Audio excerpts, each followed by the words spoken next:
रवि और सिया दो कॉलेज के दोस्त थे। वे अक्सर भूतिया और रहस्यमयी जगहों में जासूसी करने में मजा लेते थे। शहर के बाहर पुराने रेलवे स्टेशन की कहानियां सुनकर उनकी जिज्ञासा चरम पर थी। कहते थे कि रात के समय वहां पुरानी भाप इंजन वाली ट्रेन आती है, जिसमें बैठे लोग दशकों पहले गायब हो चुके यात्री होते हैं। जो लोग रात में उस स्टेशन पर रुके, वे कभी वापस नहीं आए। रवि ने कहा, सिया, यह सुनकर तुम्हें डर नहीं लग रहा?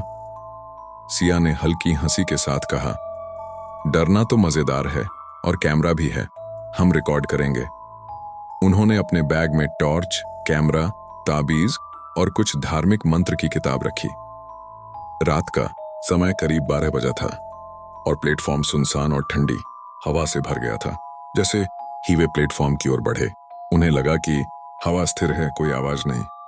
लेकिन जैसे ही उन्होंने पुराने पुराने लोहे के दरवाजे खोले, कभी चरमराहट, कभी धुंध की हल्की आवाजें सुनाई देने लगीं। सिया ने कहा, देखो, वहां कुछ है, वहां।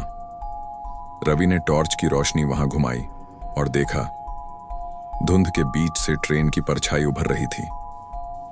ट्रेन पूरी तरह पुरानी भाप इंजन वाली थी। खिड़कियों से धुंधली और डरावनी परछाइयां झांक रही थीं। रवि ने कहा, यह सच में भूतों की ट्रेन लग रही है। सिया डर के मारे पीछे हट गई, लेकिन ट्रेन धीरे धीरे उनके सामने रुक गई। दरवाजे अपने आप खुले और ठंडी हवा का झोंका बाहर आया। जैसे ही उन्होंने कदम बढ़ाया, परछाइयां बाहर आईं। उनके चेहरे खाली और बेरंग थे। उनकी आंखों में अजीब चमक थी, जैसे कोई क्रोध और पीड़ा दोनों उसमें हो। एक ने धीरे से कहा, तुम भी हमारे साथ चलो। रवि और सिया के पैरों के नीचे जमीन हिलने लगी। सिया ने टॉर्च फोकस किया और देखा कि ट्रेन में बैठे लोग वास्तविक नहीं, बल्कि धुंधली आत्माएं सो रहे हैं। वे हाथ हिला रही थीं, चीख रही थीं और आवाजें टकराकर कानों में गूंज रही थीं। रवि ने फुसफुसाते हुए कहा, हमें मंत्र पढ़ने होंगे, वरना यह हमें अंदर खींच लेगी। सिया ने किताब खोली और दोनों मिलकर जोर जोर से मंत्र पढ़ने लगे।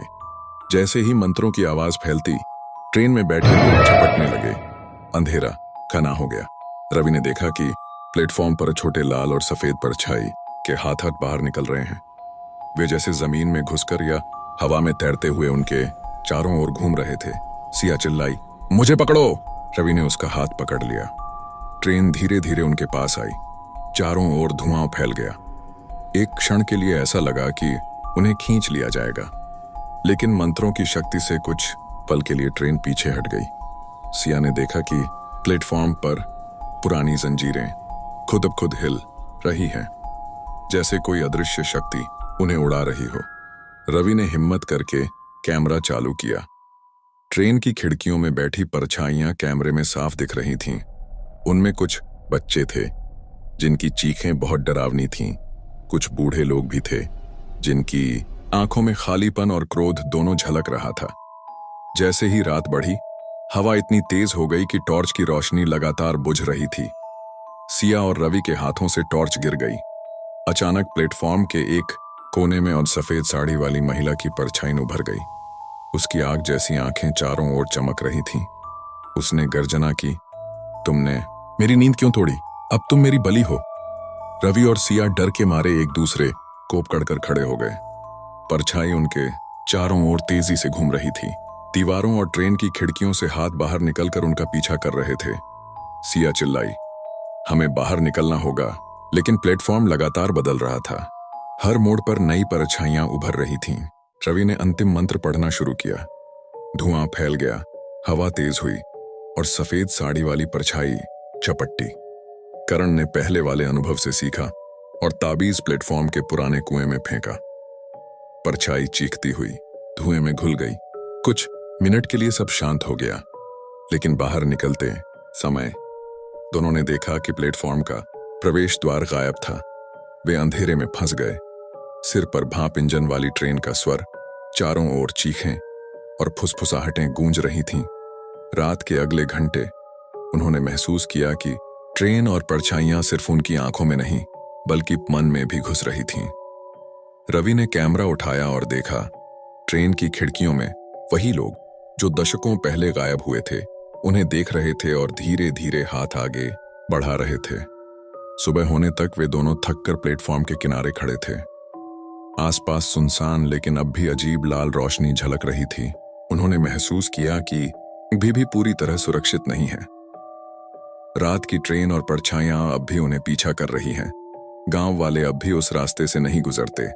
कहते हैं जो भी रात में प्लेटफॉर्म पर रुके उसकी आत्मा हमेशा वहां फंस जाएगी। रवि और सिया ने यह अनुभव जीवन भर नहीं भुलाया। उनकी आंखों में डर और उनकी यादों में चीखें हमेशा जीवित रही। रवि और सिया सुबह के पहले सुनसान घंटों में प्लेटफॉर्म के किनारे खड़े थे।